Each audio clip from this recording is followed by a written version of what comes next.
दिखाया जाता है जो क्लोवर किंगडम में पहुंच गया होता है और कहता है सब यहाँ पर पहुंच गए। और फुएगोलियन कहता है अस्टा कहाँ है, और नाच कहता है उसे थोड़ा और टाइम लगेगा। और ये सुनकर जैक द रिपर हंसते हुए कहता है कोई भी स्टार्टिंग में उस पर ट्रस्ट नहीं कर रहा था। तभी कोई कहता है अस्टा नहीं आ रहा, और हम वहाँ पर सैली को देखते हैं जो कहती है ठीक है, ये उन मैजिक आइटम्स के लिए एक बड़ा टेस्ट होगा जो मैंने बनाई है। और अस्टा की फिजिकल अपीयरेंस की स्टडी करने के बाद ऐसा लगता है कि मुझे जल्द ही कुछ बहुत ही दिलचस्प देखने को मिलेगा। और उसकी बात सुनकर नोजेल कहता है मैंने सुना है ये मैजिक फ्लैग्स वाले क्लोथ्स सैली ने क्रिएट किया है। और मैक्सा बताता है सैली थोड़ी अजीब है, लेकिन जब मैजिक आइटम्स के रिसर्च की बात आती है तो उसका कोई मुकाबला नहीं है। इसके बाद हम कोने में किसी को देखते हैं जो उनकी बातें सुन रहा था, और हम वहाँ पर सेकी को देखते हैं जो अपने मन में कहता है वो घटिया राजा, मुझे इतने खतरनाक मिशन पर इन खतरनाक पागल लोगों के साथ क्यों जाना पड़ता है, और मैंने पिछले 6 महीने मस्ती में बिताए, लेकिन किसी ने मुझे नहीं बताया कि मैं ऐसे नर्क में जा रहा हूँ। और तभी वहाँ जैक द रिपर आ जाता है जो कहता है मुझे नहीं पता तुम यहाँ क्यों हो, लेकिन अगर तुम ये कर रहे हो तो बेहतर होगा कि इसे सीरियस लो। और वहाँ पर नाच भी आ जाता है जो उसे कहता है हम जानते हैं कि तुम्हारे पास ज्यादा स्किल नहीं है, और उसे डराते हुए कहता है अगर ये लोग मरने वाले हो तो खुद का सैक्रिफाइस दे देना जो हमारे काम आएगा। तभी पीछे से नोजेल कहता है मुझे पता है एस्टा टाइम पर पहुंच जाएगा। तभी यूनो कहता है लेकिन मैं उससे पहले सब कुछ खत्म कर दूंगा। और उसकी बात सुनकर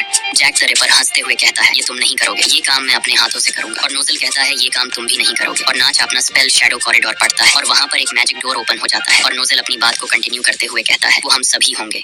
इसके बाद हमें स्पेड किंगडम दिखाया जाता है और हम वहाँ पर मॉरिस को देखते हैं जो अपने कंप्यूटर में देखकर कहता है वो आ चुके हैं और वो रेजिस्टेंस कर रहे हैं। और रेजिस्टेंस का मतलब किसी चीज या किसी लड़ाई का विरोध करना होता है। और हम वहाँ पर कई सारे लोगों को देखते हैं। तभी उनका लीडर कहता है लिस्टन अप डार्क ट्रायड, 17 साल पहले तुमने हमारे किंग लॉर्ड लॉयस को मार डाला और हमारे कई साथियों को भी। उसके बाद से तुमने हमारे सिटीजन्स को घिनौने तरीके से यूज किया, और हम कभी भी तुम्हारे इन कामों को माफ नहीं करेंगे। और उसके साथ ही कहते हैं हमें पता है हम मरते दम तक इस लड़ाई को जीत नहीं सकते। इसके बाद हम उन सभी को देखते हैं जो स्पेड किंगडम में एंटर हो गए थे, और नाच उन्हें कहता है तुम सभी मेरे प्लान को फॉलो करो। इसके बाद हम बाहर का सीन देखते हैं, वहाँ पर जमीन बहुत जोर जोर से हिलने लग जाती है, और तभी वहाँ पर बहुत बड़ा डीमन अपीयर होता है और उसकी 3 आंखें थी। और ये देखकर वो सभी लोग बहुत ज्यादा डर जाते हैं, और उनका लीडर कहता है लेजेंडरी एंशिएंट डीमन ये यहाँ पर क्या कर रहा है। और ज़ीनॉन कहता है एक्सट्रीम पावर के सामने इमोशन और रिवेंज का कोई मतलब नहीं होता। एक चूहे ने महल में अपना रास्ता खोज लिया है, और मैं कैसल टाउन के लोगों को खत्म करने के लिए डीमन को यूज करने का प्लान बना रहा हूँ। और चलो क्यूएल फौज के रिचुअल को शुरू करते हैं। इसके बाद हम उन तीनों को देखते हैं, और तभी फेगोलियन कहता है क्या बाहर वाले ठीक हैं, ये आवाजें कैसी, क्या बाहर वाले ठीक हैं। इस पर नाच हंसते हुए कहता है तुम उनकी फिक्र मत करो वो ठीक है। इसके बाद हम बाहर का सीन देखते हैं, और उस डीमन पर कोई फायर से अटैक करता है और उसे एक जोरदार पंच मारता है। और हम वहाँ पर मीरियोलियोना को देखते हैं जो कहती है मैं मीरियोलियोना वर्मिलियन क्लोवर किंगडम की रॉयल तुम्हारी मदद करूंगी। इसके बाद हमें नाच बताता है इसे रिचुअल्स ऑफ एडवेंट कहा जाता है, और ये रिचुअल्स एक लार्ज मैजिक सर्कल द्वारा ऑपरेट होता है जिसमें 4 काम होते हैं। इस रिचुअल के सेंटर में क्यूलिफॉथ के आगमन का जगह है, और ये 3 लोग डार्क ट्रायड के मेंबर हैं जो इस रिचुअल्स को शुरू करेंगे। और मेरा प्लान ये है कि इन तीनों मेंबर्स को हराकर रिचुअल्स को रोका जाए ताकि क्यूलिफॉथ के डोर को खुलने से रोका जा सके। हालांकि ये गारंटी नहीं है कि ये काम करेगा, लेकिन हम एंटी मैजिक का यूज करके क्यूलिफॉथ को डिस्ट्रॉय कर सकते हैं। लेकिन हमने इसे फोर्सफुली डिस्ट्रॉय कर दिया तो यामी और वेंजेंस मर जाएंगे, और तुम मुझे कभी माफ नहीं करोगे। और आगे कहता है ट्राइड मैजिक सर्कल 3 अलग अलग जगहों पर है, हम 3 ग्रुप्स में डिवाइड होंगे और एक साथ उन पर हमला करेंगे और उन्हें डिस्ट्रॉय कर देंगे। और अगर कास्टल के बाहर कोई ध्यान भटकाने वाली घटना भी होती है तो भी तुम कुछ डार्क डिसाइपल्स का सामना करोगे, और जब तुम ऐसा करोगे तो किसी को शील्ड की तरह काम करना होगा और जितना हो सके उतना उन पर हमला करना होगा। इसके बाद हम बाहर का सीन देखते हैं, उस डीमन के चेहरे पर आग लगी होती है और धीरे धीरे कर वो आग गायब हो जाती है। और ये देखकर वो लोग कहते हैं ये काम नहीं किया, हम ऐसी चीज को हरा नहीं सकते, कोई रास्ता ही नहीं है। और मीरियोलियोना हंसते हुए कहती है ऐसी चीजें भी हैं जिन पर मेरा मैजिक काम नहीं करता, और मैं नहीं जानती कि तुम कौन हो, लेकिन ये बहुत मजेदार है।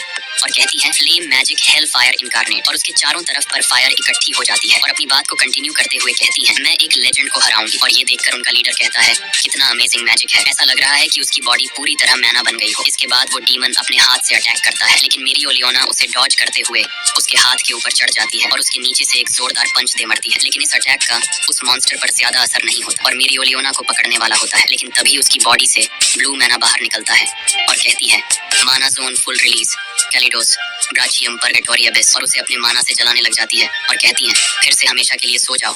इसके बाद सीन शिफ्ट होता है और हम देखते हैं वो तीनों उन तीनों के पास पहुंच गए होते हैं, और ज़ीनन पीछे मुड़ते हुए कहता है आखिर चूहा अंदर घुस ही गया, लेकिन तुम अभी तक जिंदा कैसे हो। इस पर यूनो कहता है कैप्टन वेंजेंस के मैजिक की वजह से, लेकिन तुम्हें हराने के बाद और उस पर विंड मैजिक से अटैक करते हुए अपने मन में सोचता है मैं ज़ेनन की एबिलिटीज को जानता हूँ, वो बोन मैजिक का यूज एक टोटल डिफेंस के तौर पर करता है। और हम देखते हैं ज़ीनन ऐसा ही करता है। करता है। वो बोन मैजिक से उस पर अटैक करता है और खुद को भी कवर कर लेता है और हंसते हुए कहता है, अगर तुम चुपचाप घर पर रहते तो शायद तुम थोड़ी देर और जिंदा रहते। और वो अपनी डेविल फॉर्म को एक्टिवेट कर लेता है। और दूसरी तरफ हम लैंग्रीज को देखते हैं जो कहता है, उन्होंने मुझे बताया कि मेरे एब्सेंस में तुमने वहाँ पर काफी तबाही मचाई और मैं ऐसा पर्सन नहीं हूँ जो चुपचाप बैठ सके जब तुम जैसा डीमन खुलेआम घूम रहा हो। और उस पर बहुत सारे अटैक कर देता है, लेकिन ज़ीनॉन उसके सभी अटैक्स को रोक लेता है और कहता है, स्पेस मैजिक। लेकिन मेरे डेविल की पावर भी स्पेस मैजिक ही है और हमें स्पेस मैजिक के बारे में बताया जाता है। स्पेस मैजिक का यूज करके वो उस प्लेस के अंदर पूरे माना को कंट्रोल कर सकता है और वो अपने ओपोनेंट के स्पेल में माना को इंटरफियरेंस कर सकता है और उन्हें ब्लॉक भी कर सकता है। और ज़ीनॉन अपनी बात को कंटिन्यू करते हुए कहता है, अगर मैं मौजूद नहीं होता तो जरूर तुम ही लास्ट स्पेस मैजिशियन होते। लेकिन लैंग्रीज अपना अटैक बनाते हुए कहता है,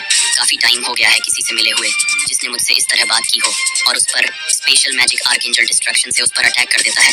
लेकिन ज़ीनन कहता है, मैं समझता हूँ कि तुम यहाँ इसलिए हो क्योंकि उन्हें उम्मीद थी कि तुम मेरी स्पेस मैजिक को कैंसिल कर सकोगे। लेकिन स्पेस मैजिक स्पेस माना डोमिनेशन के अंदर अगर कोई मैजिशियन किसी स्पेल के एरिया के अंदर है तो वे अपनी मैजिक को बनाए नहीं रख सकता। और तुम तो मुझ पर इतना बड़ा स्पेल मार रहे हो। और हम देखते हैं लैंग्रिस का स्पेल गायब हो गया था। और ज़ीनॉन आगे कहता है, क्या मर्सी ने तुम्हें अंधा कर दिया है? किसी ऐसे पर्सन के साथ चलना जिसने पहले ही हार मान ली हो बेवकूफी है। तुम अपने कप्तान की तरह ही हो, तुम बेवकूफी भरे डिसीजन लेते हो और तुम मुझे यहाँ से हिला भी नहीं सकते और तुम अब मरने वाले हो। तभी यूनो की स्पिरिट एक्टिव होती है और यूनो के साथ जुड़ जाती है और यूनो भी स्पिरिट ऑफ बोरियस में आ जाता है। और ये देखकर ज़ीनॉन अपने मन में कहता है, ये प्रेशर और वो स्पेल का फॉर्म क्या है, लेकिन फिर भी इस एरिया में वो कोई भी पावर का यूज नहीं कर सकता। और तभी यूनो कहता है, मैं वो पर्सन हूँ जो अगला विज़र्ड किंग बनेगा और मैं तुम्हें इसी टाइम पर हराऊंगा। और ये देखकर ज़ीनॉन कहता है, यहाँ पर क्या हो रहा है? इस एब्सोल्यूट स्पेस के अंदर की माना मेरे कंट्रोल में नहीं है। क्या उसने इसे और भी ज्यादा पावर से अपने कंट्रोल में ले लिया है? तभी यूनो उसके पास आता है और उसके बोन मैजिक पर अपना अटैक करते हुए कहता है, तुमने क्या कहा? तुम बिना हिले हमें मार डालोगे? और उसके बोन मैजिक को तोड़ते हुए उसकी चेस्ट में एक होल कर देता है और उसका भी सिस्टम हैक हो जाता है। और यूनो अपनी बात को कंटिन्यू करते हुए कहता है, तुम गलत लोगों से पंगा ले